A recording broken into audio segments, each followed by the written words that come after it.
We are live. Sweet, Okay. sweet. Yes. Okay. Welcome everyone to the Factors.ai Road to Revenue LinkedIn Live. Today we have a very special guest, more importantly, very knowledgeable guest. I have been taking a lot of notes on his YouTube videos as well. So we have Jonathan Bland from OmniLab. He's the co-founder at OmniLab, but more importantly, he's fundamentally a B2B marketing expert. And he has experience over maybe 150, maybe 200 plus companies, the number which you can't actually count. Huge amount of successes driven more than multiple $1 million of revenue, but more importantly, has had his fair share of failures as well, which gives him a very kind of like optimal experience to say that what you can do, what you can't do, and give the context also what happens. So, Mm. welcome here, Jonathan. Very happy to have you here, and thanks a lot for making time to talk to us. Yeah. Appreciate you having me on, man. Thanks a lot, Jonathan. Very briefly, I mean, one thing which always surprises me is like there is no fixed path into B2B marketing. It's not like a college course. You don't, I mean, you do MBA in marketing, you end up in consumer goods companies like P&G. You do Right. English or something, you can be in any other this thing. But how do you end up in B2B marketing yourself? Well, for me, my journey has been interesting because I started in sales. Actually, I Mhm. was I was an AE at one point at a government security contracting company in DC, Wow. and so I sold security software to the government for a while, and then got into BI being an SDR, and I was always one of those people that, you had a role, right, but I was also off doing other things with other teams. And so I'd find myself with product and marketing and other people trying to build things or launch campaigns. And so I don't know, that's just how I've always been. And so yeah, oddly, I have more of a sales background coming up before I was a B2B marketer, which I think is really interesting because I think a lot of B2B marketers are trying to now align more with sales, make sure they're going after the same target accounts. That's why you've got Yes. ABM and ABX or whatever the new acronym is going to be. And so, like, a lot of this, like, we've been doing for forever, right? I mean, there's always been a Yes. target account list. There's always been specific personalized messaging, and so it's great to see that, marketing is now coming to that table. But yeah, it just kind of fell into it. So I was working at a company called Stitch Labs. They're acquired by Square.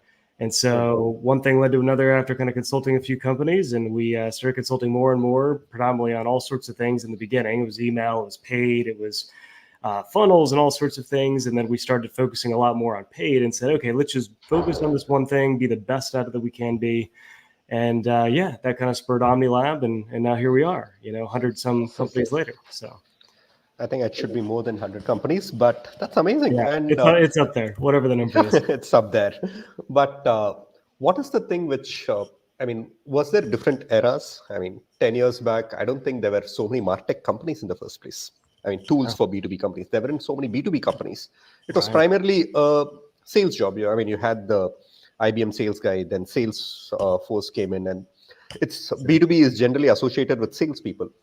How did things change? What happened over the period of last 10 years?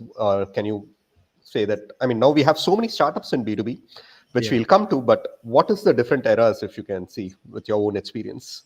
Right. Well, the biggest thing that's changed is that the buyer journey has become a lot more forward on marketing than sales. And so you kind of said it yourself, right? And so before we had to reach out to sales for pricing, for the demo, for everything, because there wasn't as much information out there.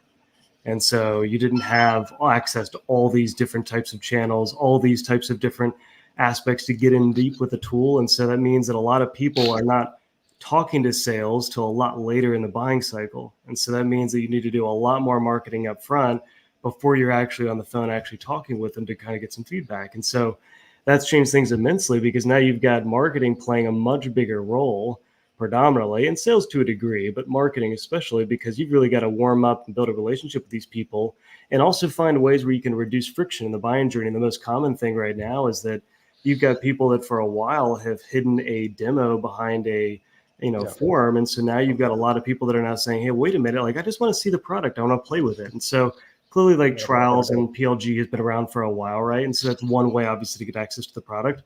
The other is maybe you don't want to go that direction, but you still want to actually show off the product. And so that's where you can get in and say, hey, sweet, like let's build a video. Let's use one of the demo product tour Product. tools to actually build it and actually show people how this thing works. And it's not just a feature pitch type of thing, but it's really companies starting to say, hey, wait a minute, how can I connect the dots between the problems that they actually have and create a narrative around that? So they're like, hey, you know, the situation when you're struggling with XYZ, I was in your shoes too. Let me show you actually how we do it in XYZ tool, whatever it is.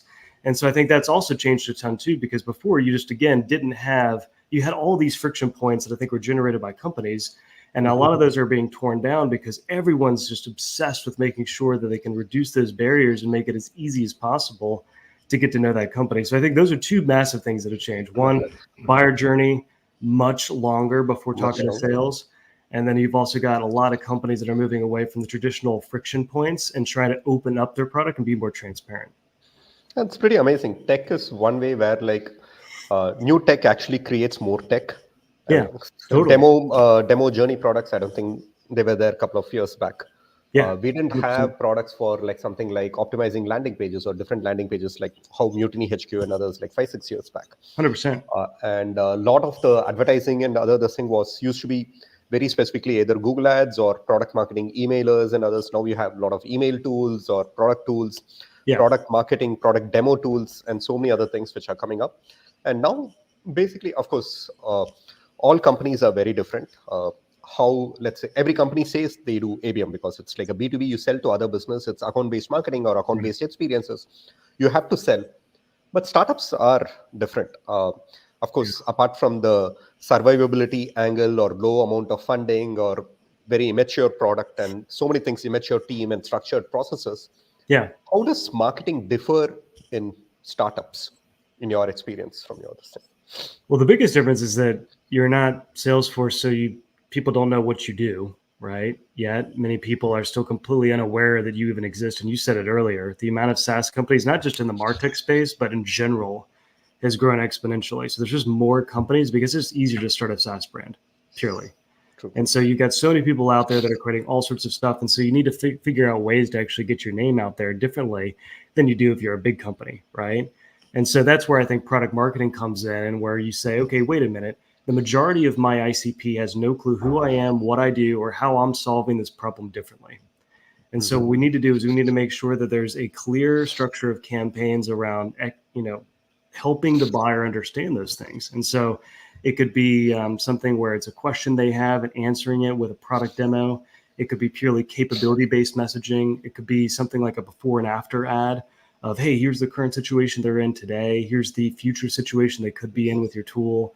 Walnut had a really interesting, everyone's always talked about this one. I think this is a playful way to do it. There's other ways that are more formal, but, they had a baby cat on one side, a lion on the other. And I think the headline said make your product better or something. And the idea was that Walnut was the lion and the cat was what your demo looks like today. And so you can do something playful like that. You could also do something that's a little bit more intricate. But the point is that the difference between Salesforce that people love to use as an example, right? People love Salesforce, people love companies like that where they've had amazing success. And then they like to copy the same thing that they're doing. But the reality is they don't have the resources, they don't have the budget. And so many people already know a lot about all the products that Salesforce has marketed because they spent a ton of money in the beginning stages to educate people on what they were doing, how they were doing it, et cetera. And so that's where I think early stage companies really have an advantage to kind of switch the narrative and say, hey, wait a minute. Yeah, I know that there's a lot of things I can do in terms of pushing out low friction offers like tofu content or webinars or things like that. And that's all fine, but bring back to the core basics and just say, hey, what is it that our product actually does? And so I think if companies did that a little bit more, you'd find that you're starting to drive more demand for people that are closer to the bottom of the funnel versus people that are so far removed and or don't really have intent from a lot of the things that we're pushing out there. Actually, that's a great point. It's we are talking about startups and we did segue into why product marketing is very, very important for startups. But more importantly, it's also, given the resources which a startup has, it's very important to have a narrow set of people interested rather than a very large set of people interested. Always. And more importantly, also talk about the product, talk about what is changing, etc. Because people are looking for something new and you are the new variant rather than I am the old $200 billion company, just trust me what it is, which is there. Yeah. And it's established product marketing. There is a product marketing manager. That title has been there for almost 14, 15 years. Yep. Very, very clearly established. They are the ones who make the brochures. They are the ones who talk about the products, product differentials, playbooks, and they do so many battle cards and other this thing. But how does the ad channel come in here? I mean, how do you invest in an ad channel, specifically traditionally known as a costly ad channel, which is LinkedIn? How Mhm. does the ad channel come in here for startups? Yeah. Well, I mean, in terms of product marketing or just broadly speaking? One is one broadly speaking, why LinkedIn ads are important for startups Right. and into Right. B2B ads. Right. More importantly, why product marketing. I mean, you established that product marketing is the way to go for startups, but why product marketing ads work for LinkedIn? Both Yeah. of these things would be pretty interesting conversations. We, being a LinkedIn marketing partner, we also strive to generate knowledge about like why LinkedIn works and why LinkedIn marketing or LinkedIn ads are important. But Yeah. I'd really want to see your side of view on like what you have experience with companies Right. right Right. from this. Yeah, exactly. Well, I'll speak broadly first, and then I guess speak to the product marketing side, and then Yeah. maybe you can give a specific example of how we actually do this for some clients we work with. But the reality is, like, yeah, it is expensive, but predominantly because the targeting is just so good on LinkedIn. And so when you think about other channels like Reddit, Meta, and others, right? You're predominantly left, assuming you're doing native targeting, you're predominantly left with having a very broad audience of people that may not be a perfect fit for you. So when you do that, and you broaden out your audience, CPCs are generally going to be lower. CPMs are going to be lower, but you have to also realize that there's a percent of the people that you're hitting, they're not even a good fit for your product that will never buy from you. And so maybe it's okay and it all masks out, right? Because you're still hitting a broad audience of people that are a good fit. And Facebook's AI can ultimately optimize for the people that you want to get. But still, LinkedIn, there's literally no better tool that's that up to date with respect to firmographic information. And so when you want to actually go out and hit a very specific set of accounts, which most B2B SaaS companies, I mean, their TAM is not that big or their ICP is not that big. They don't have that many accounts to go after. And so when you're in that position, you've got a perfect opportunity where you can, through HubSpot or Salesforce, dynamically sync over a target account list with the exact people you're targeting right now. Make sure you're one-to-one aligned with sales. This is always the big thing too. A lot of times you've got alignment problems between marketing targeting a different set of accounts and sales. This should literally never happen. I mean, the only time it should ever happen is in a situation where like maybe you're going after the same target accounts, but marketing is actually marketing to other people that are potentially going to be added to that target account list in the future, which would be the best situation. So then you have salespeople that are maybe targeting someone in Q1. They start to rotate some accounts out in Q2, Q3, but marketing's already been hitting them on LinkedIn or whatever other channel. And so now they're like, oh my gosh, I've heard of Factors. I see them all over the place. These guys are here, there, everywhere. And then you reach out to them and they're like, oh my gosh, yeah, I guess I'll take a meeting because now I know what you do. I have so much context and I do happen to have a need. And so that's where you see increases in conversion rate on cold outbound rates, especially when you've got that type of alignment. And so that's some of the things people need to think about with LinkedIn is like, yeah, sure, it's expensive. The other side is like thinking about it purely from a CPC perspective. You know, people consume LinkedIn's a very passive channel. And I'll use a good example like organic posting. A lot of the people that actually reach out to us on inbound, and I look a lot of the people that like and comment on my post, a lot of the people that ultimately come inbound are not the people that are liking and commenting a lot, which is so interesting. And so if Yes. I were just to purely go by people that were engaging with my stuff as a way of a measure of success to understand like, hey, is this working or not? Then I'd completely miss the boat. And so there's a lot of people that are sitting there passively consuming information, not engaging. Because when you look at CTRs, right? I mean, it's 0.4 to 0.6 in the cold layer on LinkedIn, maybe 0.8, 1% beyond in retargeting. And so that's a lot of people over a 30-day period that are purely just not clicking on your stuff, which is okay because guess what? There's still tons of value that you're getting from people being exposed to your ads. And is every person sitting there reading and digesting consciously your ad? Of course not, right? That would be Yeah. crazy. People No, pass no. by stuff all the time. So anyway, I'll stop myself there and let you comment. No, no, that's a pretty good point because I keep giving this analogy on LinkedIn ads, telling companies to the thing because LinkedIn works like a billboard ad. Yeah, exactly. You see a billboard, you're not going to buy from the billboard immediately. You're just Right. going to see it. It's in a highway. You see it almost maybe 5 times a day, 10 Right. times a Exactly. month, or whatever it is. Later, you go back home. You think like, okay, I think I have to change my phone or the car or whatever it is, and then you upgrade. It's a process which takes multiple months. It has multiple people involved. What the ad, and then you would also go and do a review site kind of a investigation. Then you would ask someone else. Maybe you would ask your friends or someone else before you deciding on what you want to do. Right. And the Right. same thing is how a general LinkedIn ads also works. People keep seeing LinkedIn ads. They don't engage. They don't even actually click. They just see the view. And Exactly. later they come directly into the website, directly or organically, or they might even do a paid search Yep. and Exactly. then come in. Exactly. Yeah, it happens all the time, because there's so many actions. I posted this a while back. I think I used Descript as an example. I'm sure you know that company. And so there's all these actions you can take. You can take a snapshot, you can save an ad, you can just mention it to a friend. There's all these other things that can happen. Same thing happens, by the way, not to make this all about paid advertising. Same thing happens in organic, right? Just like we talked about in that example. Yes. So it's not just a paid thing. It's also an organic thing. It's an everything thing. We do this all the time. I mean, half the time when I see an ad, I'm like, is this company even legit?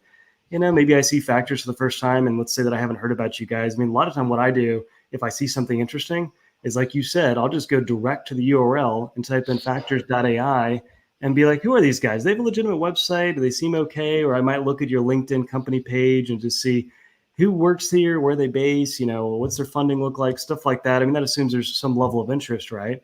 But like that's the thing that people are doing versus just like going through your path of ad, landing page, conversion, and then down the road. So yeah, I mean, I think LinkedIn definitely can be expensive, again, depending on how you measure it, but you have to think about the preciseness of targeting, right? And you've got to take that into account when you look at channels like, again, Reddit, Meta, Quora, if you're on that, TikTok, et cetera, others that some people are spending some money on. And one more thing is also it's a professional platform. It's like people who are on LinkedIn, they have their professional profiles on it. They're there to network. They're there to learn on the professional side of things. Right. And they also put out their titles. They put out their company name. They put out how much time they have spent on the company. So they actually expose themselves to a more professional targeting, 100%. which is something you wouldn't surely get on Facebook, because Facebook is more like interest circles, talk about locations and talk about other things. What you do in LinkedIn is totally different, which makes its way for B2B. But getting that step further, which is the core crux of our conversation, why LinkedIn ads for startups and that too. Yeah. Yeah, and I think one thing I would say too, though, is that there may be a case where LinkedIn ads is not a good fit for you, because ultimately the question that needs to be asked always first is that ultimately, is my audience on here? And they present? Are they active, et cetera? And so you can do that in a number of ways. I mean, you can get active in the channel organically in groups and just commenting, connecting with the right people. You can build an audience in the back end of Campaign Manager, and you can also run advertising to specific people to look at engagement rates, look at reach. And so then you can really size up, because not everyone in your audience that you create on LinkedIn is going to be active in a 30-day period. Some people are not active at all. I talked to somebody the other day that hates LinkedIn. So again, you're always going to have people like that. So it's really important to always kind of start from the basics of, hey, where's my audience spending time? If their eyes and their ears are here, then you probably should be on that channel. There are certain times when maybe unit economics don't play out if you've got a really transactional SaaS product. But for most of the companies that we work with, they're 5, 10K, per year at least products. And so once you're in your range, then you're in a much more comfortable, spot to actually run LinkedIn ads. Then to run LinkedIn.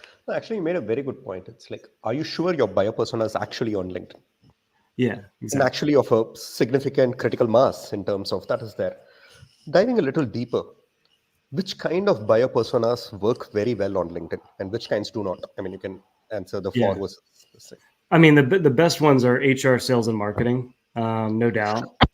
There are clearly others, but in terms of like reach and penetration, I mean, we've probably run every type of audience on LinkedIn over the years. And so when you look at engagement rates and you look at reach, those three kind of segments of people tend to do best. The ones that always struggle are devs, IT, engineering. Those ones are tougher. It's not that they're not active. There still are some that are, and so it still makes sense. And so you might have a situation where, hey, cool, I don't need to spend as much money because there's less active people purely on the channel. And so you're just not going to be able to spend the bucks in terms of impressions and clicks based off of whatever, objective you use on LinkedIn. So those are usually the three ones that we see most often. Got it. What about other roles like customer success or finance or generally general management, CEOs and others? How does that work in LinkedIn? I think it depends on the size, right? I mean, like with like C-suite folks, certainly like mid-market and SMB tends to be one of the better performing over, say, enterprise, for example. I don't know the reason for that. Maybe people are just busier, don't spend time on channels like that once you reach a certain size. But yeah, you certainly get a really, really good penetration on founders, CEOs, COOs, CFOs, et cetera, in that like SMB to mid-market range. Still, again, makes sense on the enterprise level because you've got the targeting, right? And so, for people that are targeting on Google Ads, for example, it's very difficult sometimes to get in those enterprise accounts why LinkedIn can be a great channel for you. But Yeah, I mean, I don't have specific numbers to share with you, but Got it. between those three segments are probably the top, and then yeah, there's some others in there too. That's So good. Actually, had an interesting question. I just missed this. But coming a little more deeper, let's say we are looking at, yeah, one of the things which is there is like recently, I've been on LinkedIn for almost 7 years. mhm, Last 3 years, also pretty actively, but the last 1 year or 1.5 years, I've been seeing a lot of CEOs posting on LinkedIn mhm, directly. yeah. And is it a change in trend? Is it the audience of LinkedIn actually expanding? Yeah. LinkedIn is definitely growing as a company. There's more active users. So that's happening. But I also think it's a lot of education. I think there's been a huge, there's been many people that have gotten into the personal branding space and ghostwriting space and are promoting the idea of getting CEOs and execs more active online. And so there's been a lot of content generated around that. Mhm. And they've also seen some other people be really successful doing that. So I think this is just purely a nature of maybe, sure, there's new people that are coming into LinkedIn, but I think it's a lot of people that have said, no, I don't want to do that. That seems weird, seems cringy. I don't like posting or sharing my thoughts, or maybe it's a risk. I'm worried about what people are going to say or judge me or whatever. There's clearly some fears to get over anytime you're going to post something publicly out there. But the reality is, I think a lot of people are just being convinced over time that there's so much conversation about getting active on social media as a way to connect with buyers, engage with them, build a longer term relationship, and not treat everything like a sales cycle where, hey, do you want a demo? Can I show it to you? Do you want to buy? And so I think that's a big thing that's happening. And also, too, I think there's a lot of conversation around making sure the CEO is really coming to bat with being the voice of the company a little bit more. And so they're always that way, but bringing that voice into a channel in small form with micro content on LinkedIn. And so you can do that in a lot of ways. I mean, you could chop up the podcast or keynotes or events or webinars or things like that that CEO's on. But I think that's a lot of what's happening. Not just the audience size of LinkedIn getting bigger, but you just have a lot of more people that are open to this idea. It's true. I think maybe also platform maturity, like how Instagram influencers or TikTok influencers came in a couple of years later after the platform got established. So now Right. LinkedIn and for that particular kind of audience, which is the corporate audience, LinkedIn is also becoming an influencing Right. platform, driving a lot of the thing. When That that comes to, Yeah, that, and I was just going to interrupt you. That, and I think you've got a lot of millennials that are coming into positions of power, whether it be CEO or higher executive levels. And so, I think some of those people that grew up around social media even more are saying like, "Hey, this is like my bread and butter. This is what I've done all day." And so now you've got a lot of people that maybe didn't grow up with social media as much, and so it's not as normal for them. But for those that are coming into those roles, then you're seeing a lot of those people start to get very active. And again, everyone watches each other, sees what they're doing. Hey, this company's doing really well. Their CEO is incredibly active on LinkedIn. Maybe that would work for me. Clearly, there's so much nuance in that. It's not just like posting magically just drives demand, but yeah, 100%. awesome. Coming to the next thing, let's say we have a SaaS startup which is selling to the right buyer personas where there is a very high engagement rate, which is there. They are taking baby steps into marketing because they have to get their brand known and other this thing.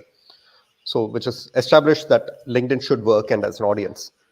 How they should start with LinkedIn, very specifically, what kind of, you mentioned like product marketing for is the one which makes sense, how they should get started, what are the kind of creators they need to go, how they need to even set targeting for the same thing, and how do you go about that? Yeah. So I'll kind of get really practical here. So first things first is definitely get a target account list from sales immediately. Make sure that you're aligned on the exact same target accounts. That'd be step one. The step two would be probably if you have an existing retargeting audience already on LinkedIn of warm buyers, that would be people that have gone to your website and or engaged with your ads. But if you've never run LinkedIn ads before, you may not have that. So in that case, you might just have people that have gone to your website. And so ideally, you've got thousands or tens of thousands of people hitting your website every month. Not all these people have converted. What better way to get them back engaged, nurture them with content, product marketing included, in a retargeting campaign on LinkedIn? And so the reason it's really powerful to start there is because the audience is usually a lot smaller, right? Because you've got maybe a few thousand to tens of thousands of people versus hundreds, right? Potentially in a cold layer. And so now you can hit them at a much higher frequency. Ideally, we like 10, 11 or so in the cold layer of a 30-day period with anywhere from like 4 to 8 ads in that campaign. And you might have multiple retargeting campaigns with different objectives, some videos, some static ads, et cetera. And I'll get into specifics on how Mhm. many and what formats work best and whatnot. But that's kind of like the second step is to get that retargeting layer at minimum spun up. And I mean, if you don't have the pixel on your website and all that, like get the basics down, get that campaign running. And then after that, then it's back to the target account list where we can say, okay, great. Now we really want to start building high quality traffic, people that are actually in our ICP in the same target accounts that our sales team's going after. And so we'll have some cold campaigns in the top layer that are actually targeting people that have never heard of us before. So these are people that have not been to our website, not engaged with our ads, same target accounts again as sales. And so what we want to do there ideally is have really two main types of campaigns. And they could be split out and segmented in a lot of different ways, but very easily we want to have something content oriented and something product marketing oriented. Content meaning things that are more top of funnel. It's still a dotted line always back to your product, but it's things that are helpful, that add value, that answer questions to someone that's interested in the topic that you're talking about or the product that you sell. And then you've got product marketing, and it goes back to what you and I were talking about before, where you might have, four formats that we see most commonly used, again, are the like before and after, kind of like the Walmart example we talked about, Yes. verb plus capability. And so that's like, I'm looking at an example right now, update existing models in one click. Delupa is a company that targets financial analysts. And so what they want to do is update their existing models with new financial data. And so it's just getting very clear and specific of exactly what that thing they want. Third product marketing template we use a lot is just the question. And so maybe it's, hey, what's the ROI of the top search terms on Google Ads? And then answer with a visual. And so you guys could even do that too, where you've got factors visual right below. You've got the question that a lot of marketers have, and you could reuse that campaign over and over again. Make a list of all the questions marketers have, or for people that aren't marketing to marketers, that's fine. All the questions your buyer persona has, get those in order, use those as the headline, make them nice and concise, and then see if there's a way that you can answer that question inside the product. I'm not talking about a full screenshot, just like a very specific area or abstraction of the product that gets people thinking like, oh my God, like this answers what I'm looking for. So I'll start myself there to see if you have any questions, because it's a lot, Yeah. but that's I kind have of a couple of them. So one is like you make a target account list, which is the sales is going after, which is mostly the founder is saying that this is the accounts which we need to sell to. Exactly. And then they also give it to marketing. One thing is sometimes they may not have a very long list or a very large list. Sure. And LinkedIn has a certain kind of audience barrier. It's like, you have to have a pretty large this thing. One, how does it work there? How do you expand your audience? How do you make sure that, you still want to run LinkedIn ads, but at the same time, make sure it also gets impression? Right. I will first ask the question. I have a couple of more also. I'll just take it up. Sure. Yeah, I mean, on the audience size, I don't really buy that. I guess the if you ask LinkedIn corporate, and I know a lot of people at LinkedIn, they're great people generally speaking. The general answer is between somewhere around 50K to 250,000 people in a given audience is what is recommended from LinkedIn. But we always have to think about the incentives of LinkedIn, right? The ideal is if you have a bigger audience, that means you can serve more impressions, you can get more clicks, et cetera, et cetera. Now, there's benefits to the marketer too, right? Because if you've got a bigger audience, you get more clicks, potentially more conversions. And so that's more data you can feed back to LinkedIn to optimize those campaigns. So that's important too. But the thing that I always tell people, especially in this target account list, back to your point, is that you should not be expanding or getting broad on your audience outside of your ICP just to meet those thresholds. It makes no sense. And so just because LinkedIn says it should be 50K and you've got a 30K, 20K, or even 10K audience, it's perfectly fine. All that it means is that you're just going to need a lot less budget potentially to hit those people in an effective manner. And then you also have to use some type of a discount factor, because generally speaking, there's a generally known statistic out there. I'm sure it changes and ebbs and flows between audiences, but somewhere around 40 to 50% of the audience is actually active in a 30-day period. And so the other reason why they say 50 to 250K is because you've got more people in the audience, well, then you have a better chance of reaching more people again. And so when you've got a 10K audience, you may only be hitting 4 or 5K of those people over a 30-day period. And so for some people, maybe that's not good. But for me, if you're hitting the right accounts, you're doing a good job getting to them, like that's all that matters. And if you want to broaden that out to the buying committee at some point and do other campaigns where you do deal acceleration campaigns, that's perfectly fine. But again, don't go outside of the focus of the core accounts you want to target. Got it. Second question, which is very clear, that is like find a way where like what works for you, spend on that and make sure you are in front of them rather than going 100%. with metrics given by the platform itself, which can have their own biases as well. Totally. But more importantly, the user visitors on the website, retargeting targets at the user. It doesn't target at the account level. Mhm. And one thing which happens is like for most companies, or most B2B SaaS products, it's not just like a single user or single buyer persona. There are multiple stakeholders within the company they want to target to. Mm-hmm. So how do they work that? It's like, okay, these are the companies which come into our website, or these are the users which are there, but I want to expand this into companies which are coming to my website, and I want to target this audience. How does that kind of this thing work? Yeah, totally. There's actually a really great use case. I was just talking to the manager to management over at User Gems that had a really good case study about this, and they were talking about a deal acceleration campaign that they run. And so what they were doing, this is kind of related, but I'll share the story here, is we do this with some of our clients as well, but they had, I think they used HubSpot or Salesforce, but they basically said, hey, here are all the open opportunities that we have. Clearly they're not engaged with everyone in the buying committee. Not all the contacts are in there. And so what they did is they created a dynamic list in HubSpot of all the account names of the people that have in open opportunities. They use that, sync that over to LinkedIn, and then they know very well who the other people are in the buying committee. And so they actually split it up into 3 different campaigns. And so I think they had a sales, CS, and RevOps, I want to say. I can't remember the exact other persona, but I think those were the 3. And so then they said, okay, great. Well, we want to customize specific types of content and ads to those people because they're already engaged with us. They're already active with us.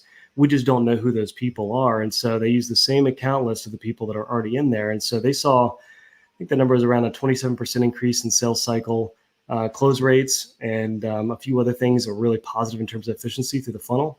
And so it makes sense, right? Because if you've got more people that are engaged around the product, they know what it does, how it works, et cetera, including maybe the CFO who comes in much later. They're not actively in the deal the whole time.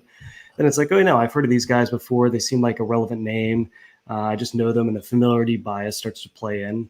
And so yeah, that's a perfect example of like doing that exact thing. And so it's an easy way to do it. There's a lot of ways probably to cut it. I don't know if you guys do something similar or different, but Oh yeah, I mean, we have experimented with a couple of things as well, which is basically like we do some account de-anonymization at the website level because we know users are coming. I can do the user level targeting, but I also get, it's a percentage. I mean, Clearbit or Sixth would give a certain amount of account identification on specific pages, which would be like 50% or 45%, which is there.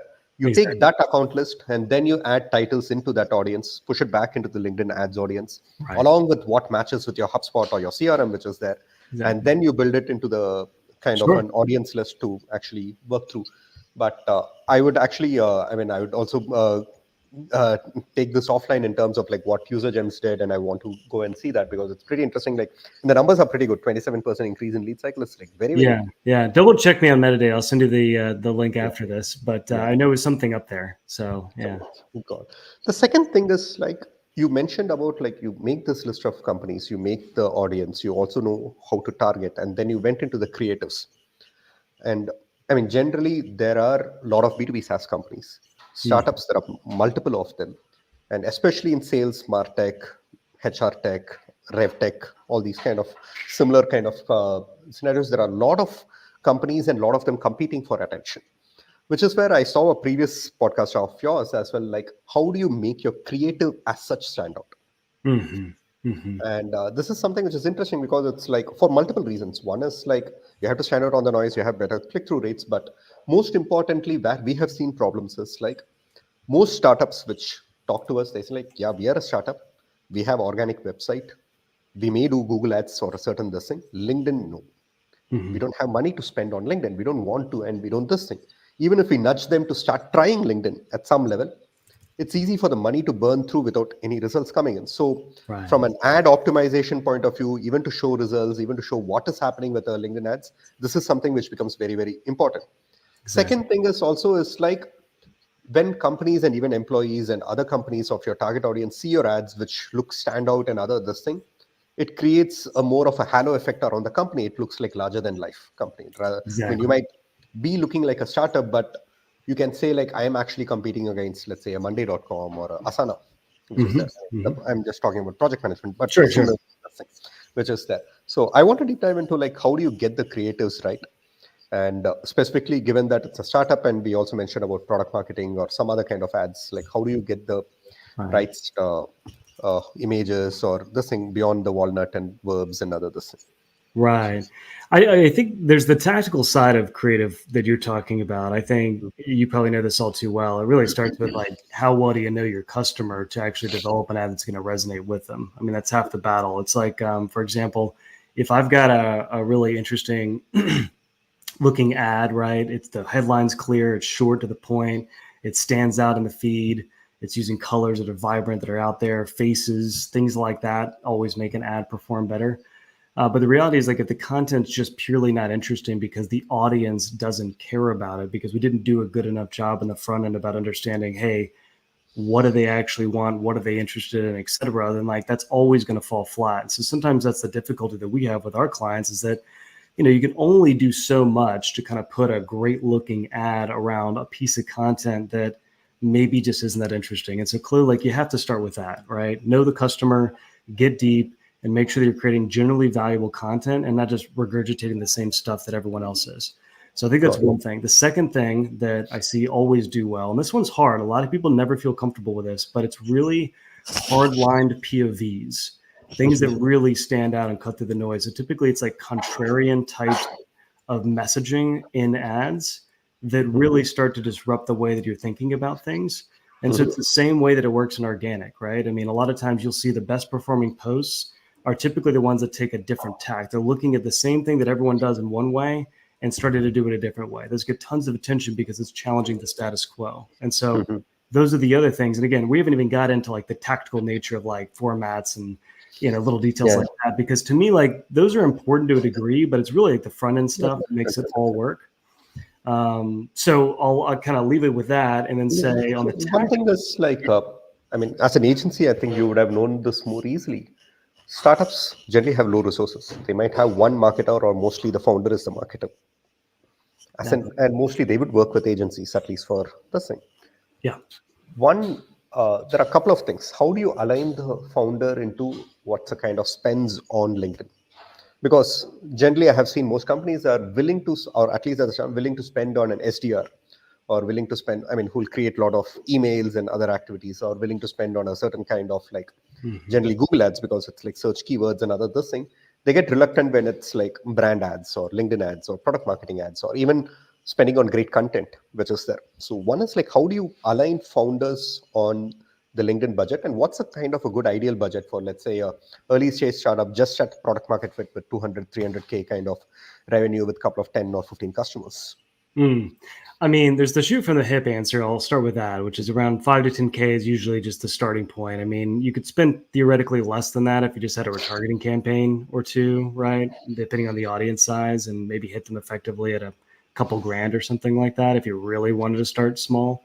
There's really two ways, and they work very differently. So to your point, you've got really the direct response side of LinkedIn, performance marketing side, which is typically predominantly done through some type of gated content, whether it be an event, a webinar, a guide, a template, something like that, right? Or you've got your more high friction types of offers, like an assessment, an audit, an incentivized demo, things like that. Clearly, on the front end, the former, you've got much lower CPCs, CPLs, conversion rates much higher, because it's a lower friction offer. It's easy to get your hands on. And so with those, it's really more your typical marketing math. And so you can go in and say, hey, great. All right, how many clicks do I need? And what's the cost of those clicks in order to actually get this amount of leads I'm looking for, leads and quotations from those top of funnel types of leads? And then you just really rinse and repeat that math. And so I can go through it and share even a thing afterwards with you of like what we do and how we model it. So that's how we do it, I guess, in more the direct response way. And so what's the right budget? Well, it depends on how much we're trying. It depends on what the goals are, right? I mean, if it's 10 email addresses, cool. If it's 20, 30, 40, et cetera. Now, these days, like most people, we don't really want just people to engage with our content and or download it. We also want people to come in inbound and talk to sales, because typically these people convert at a much higher rate and the sales cycles are shorter, which is obvious, right? Just because I read a piece of your content or downloaded it doesn't mean that I gave interest. Yeah, it doesn't mean I want to talk to you necessarily. Now, does it mean like I maybe want to establish a relationship with you, see more content from you, get your newsletter, other things like that? Sure, maybe.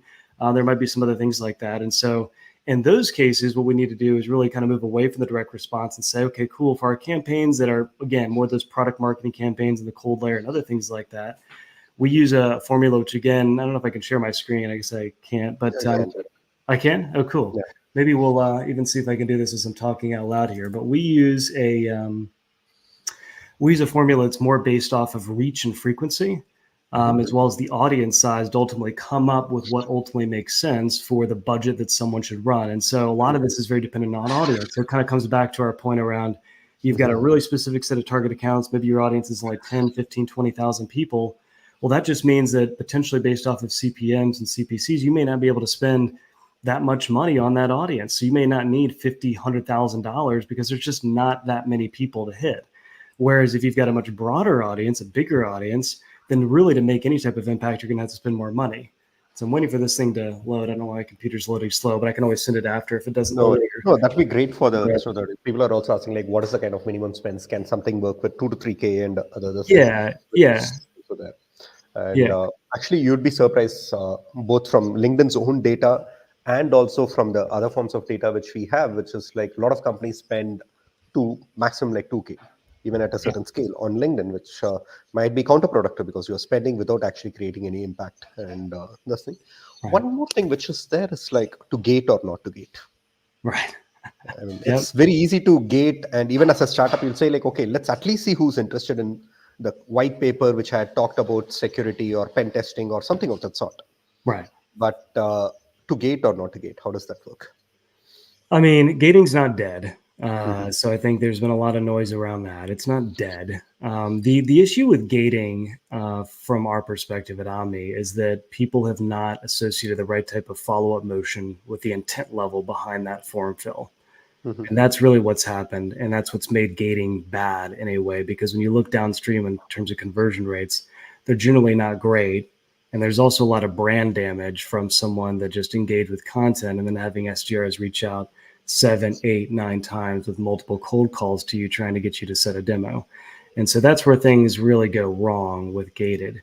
Gated by itself is fine. I mean, generally for me, like what's the general rule? I mean, if it's proprietary data or something that's truly valuable, a template or something that's actually practically useful, that might be something to potentially gate.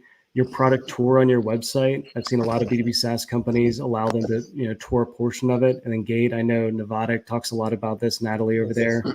And so she's, she's an advocate of that. Generally for people, it's kind of like, it depends on what you want. But I think when you're early stage, it's just nice to get a little bit of a signal. You can still show a portion of your product, but for someone to just provide a simple email address and watch more, it's going to hurt the amount of people that actually watch that product tour that maybe don't want to, but at least you get kind of a feeling of, hey, who's actually engaging with this, and see if you can help them out or answer any questions.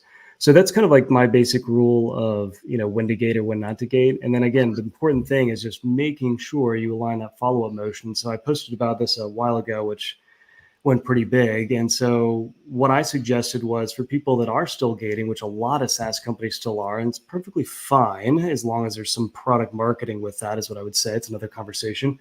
But making sure that we don't just pass all those right to SDRs and try to immediately convert them. Instead, what we could do is do a content collaboration with them. We could do something like we're doing right now. Maybe I downloaded something at some point from Factors, let's say, as a theoretical thing. You reached out to me and you said, hey, it'd be really great to do some type of webinar. I'd love to kind of do something collaboratively together.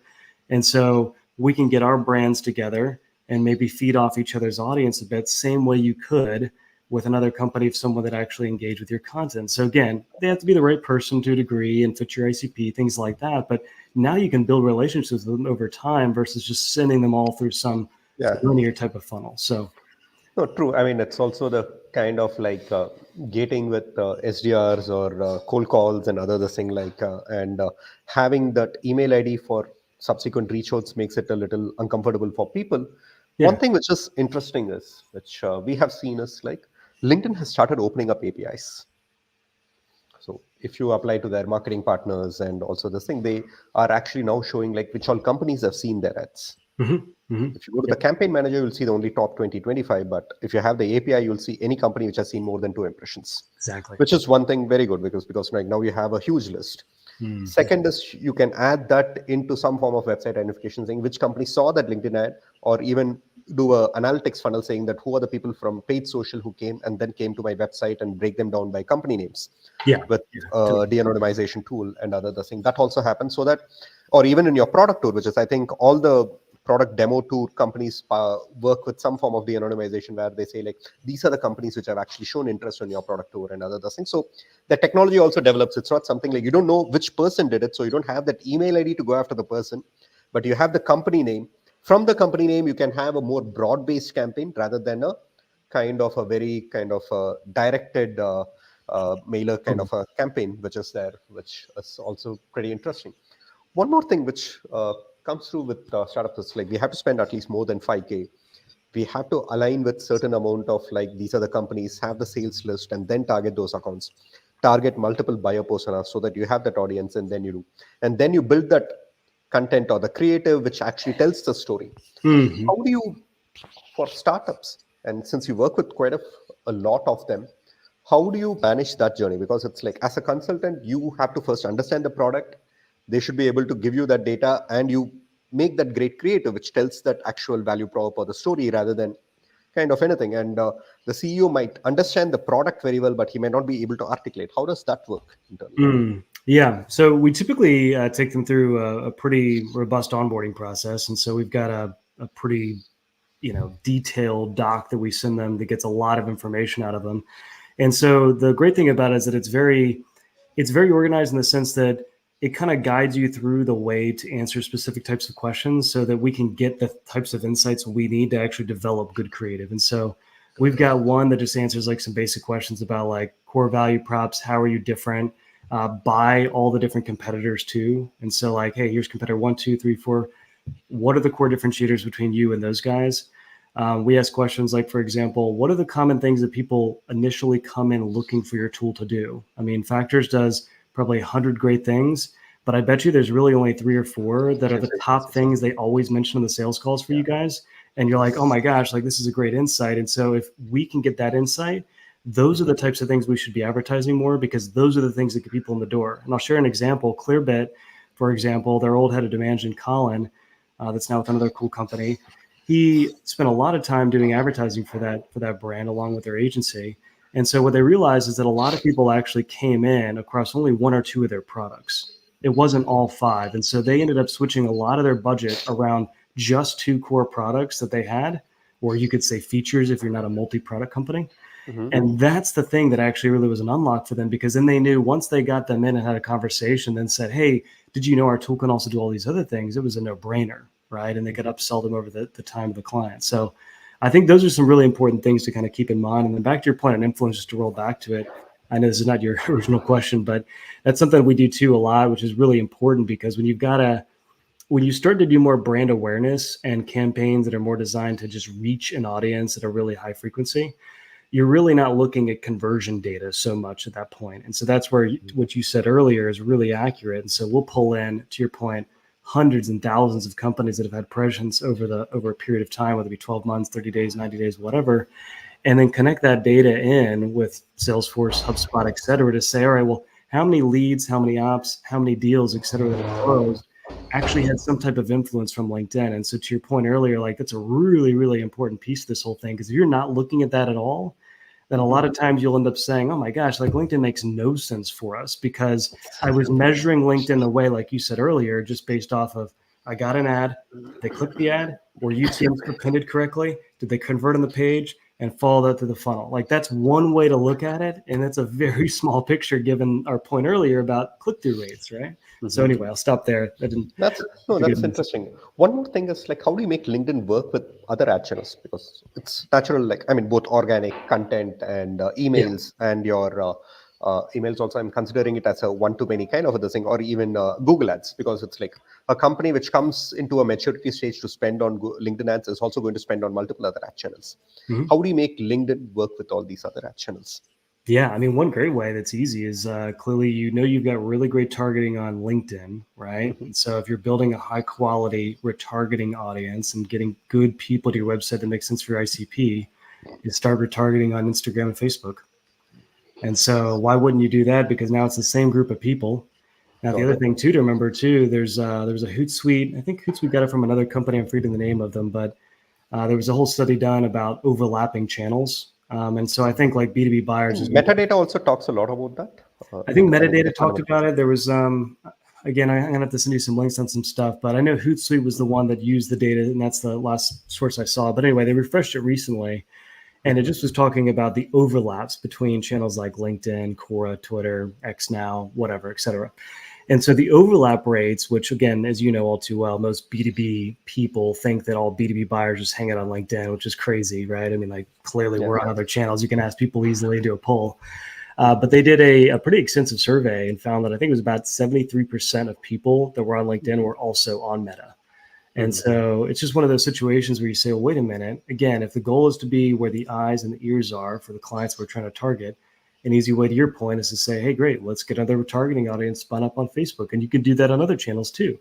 Even if you didn't have third-party firmographic data, to your point about metadata or Versium or Clearbit has it. There's all sorts of people that can do better firmographic-based targeting on those channels, but that's an easy win right there, practically. Got it. The last thing, I mean, before we go into a couple of other questions, which is there, is like, how do you make measurement work?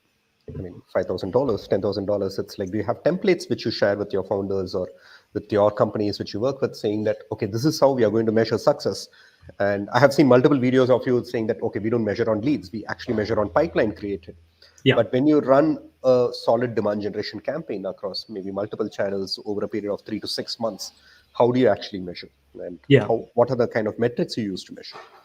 So ideally, they're using factors or some type of attribution tool in the back end too, right? That we have access to. But if they're not, the typical way that we do it, a lot of our clients are on HubSpot. There's a portion that are obviously on Salesforce and HubSpot too, but a lot of them are on HubSpot. And so what we'll typically do is set up what we would call a multi-touch attribution model. It's nothing like Factors or some of the other players out there, but basically looking for all the different source properties that come in via HubSpot.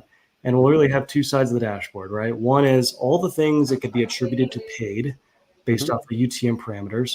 And then the other side, all inbound, right? So any inbound type of lead, regardless of source. So we're not worried about if it came from paid or organic or this or that, right? The other thing we do is we make sure that in that workflow that we build, there's also ideally the how did you hear about us field as well built into that. And so we'll pull that in dynamically. And so if people are mentioning those channels, then we'll pull that in and give some level of attribution to paid. Now, is it perfect? No, but not by any stretch, right? But does it give a signal and understanding that, hey, maybe there's some other things that HubSpot's pixel and or the UTM parameters didn't append correctly or something like that? Sure, it does. So this is one way for, I think, people that maybe haven't made the investment in something like you guys or other tools where you could still get down the road on a whole bunch of things to better understand the funnel. And so what we do is we're saying, okay, great, first, let's just look at what we can measure and see what that looks like. But let's also not ignore the fact that we know there's a lot of things that are just not going to come up in that report. And so we need to make sure that we're looking at the overall inbound funnel. And so we're looking more on correlation, right? So we've spent X month, we made a budget increase. Are we starting to see any increase in quality high intent demo requests and or signups, depending on if it's PLG or SLG? And so all of our clients are aligned with the idea that attribution is not perfect. Even you, I'm sure, would say that, right? No, I would be the first one to say attribution is never perfect. Or even the concept or the traditional way of looking at attribution, which is saying that what was the first touch, what was the last touch, is kind of the same because, as we said, it's a lot of touch points, but more importantly, a lot of stakeholders. So I would say like looking at visualizing the customer journey, saying that did the account see a LinkedIn ad? Did the account also was present on G2? Did they come to the website or an anonymous user came to a website? Who signed up on, let's say, a kind of like a gated content? And then who else came and signed up later? Because what would happen is there are multiple stakeholders. The exec sponsor might have seen the LinkedIn ad. Someone else who's down the line might have seen the G2 reviews to see what is happening. Someone else might have downloaded the content because that was something is interesting. Then they would have passed it on to their colleagues and then people come through.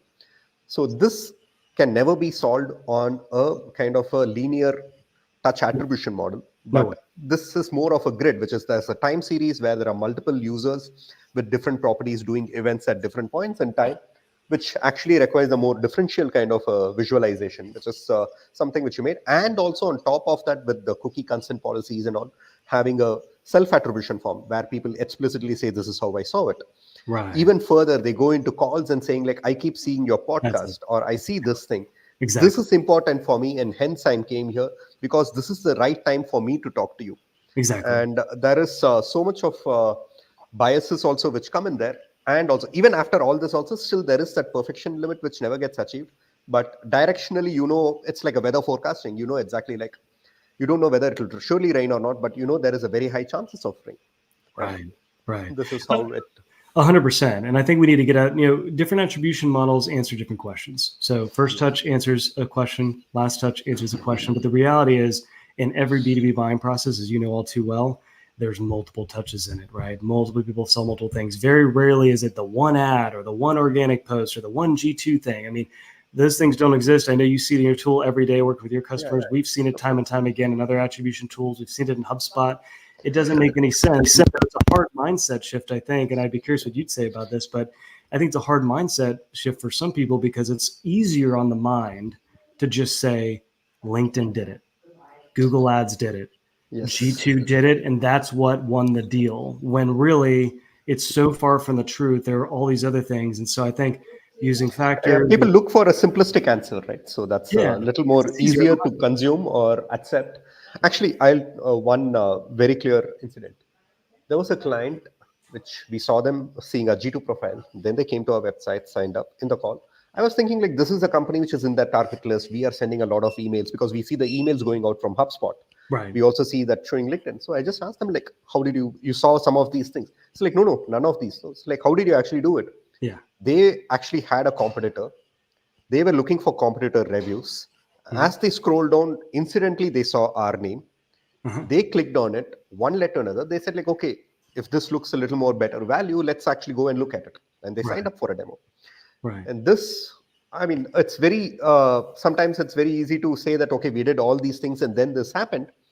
But the last trigger was something, and some of that might not have even affected it in many different points, and vice versa as well. While we think that the last touch point was a Google search and come in, the companies sometimes have come and say like, "Oh, I have seen your LinkedIn content for a very long time," and this is interesting. So I am asking someone in my team to actually call you. Yeah, exactly. And that's something which is the nature of the beast, as you would say, which is there. One last question, which I think came from the audience as well, is like, do pre-seed startups do LinkedIn ads? Do you advise them to do LinkedIn ads? Do which ones? LinkedIn ads, LinkedIn advertising for pre-seed, or they just do organic? I'm a little bit wary of the really early. So when I say early stage, I mean Series A and beyond. I'm usually not talking about seed and pre-seed companies. I mean, the risk of those companies that many times everyone defines product market fit differently. But most of those companies are just so young that they don't have enough of a customer base to really lead them in the direction that they should be. I think many people get into ads that early because they want to test messaging and kind of see what works.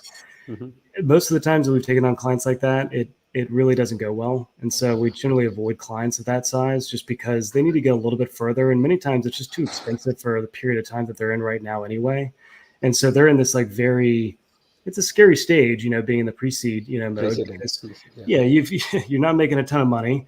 You've got a little bit of cash to do something. And so you need to really use that cash well to make sure that you have proved it out. And so typically it's referrals, network, cold calling, cold emailing, things like that. They're a little bit cheaper that you can do just to get up enough customers where you can start learning, getting enough users, get some feedback, make the product better, et cetera. And so once you get in that like Series A range, now you're really typically starting to scale something that's already starting to work. You know a little bit more about who your best fit clients are. You maybe have some trigger points on LTV and churn.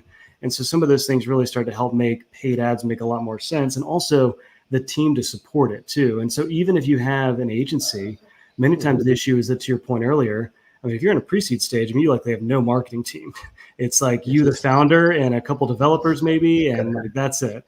And so when you're in that stage, that means you have to heavily rely on the agency to do all sorts of things for you. And so there are some agencies that are probably designed to do that type of thing, maybe more like freelancer or like small shops, but it becomes very hard because you just need a lot of support and assistance to really make things work. And so I think sometimes they just want you to kind of do it all and go figure it out, and more like fractional CMO. But anyway, actually at an early stage, you hit the point, right? It's better not to do a lot of things or even some things and focus your energies and, more importantly, your budgets on things which can actually move the needle to get to a product market fit rather than anything else. Yeah.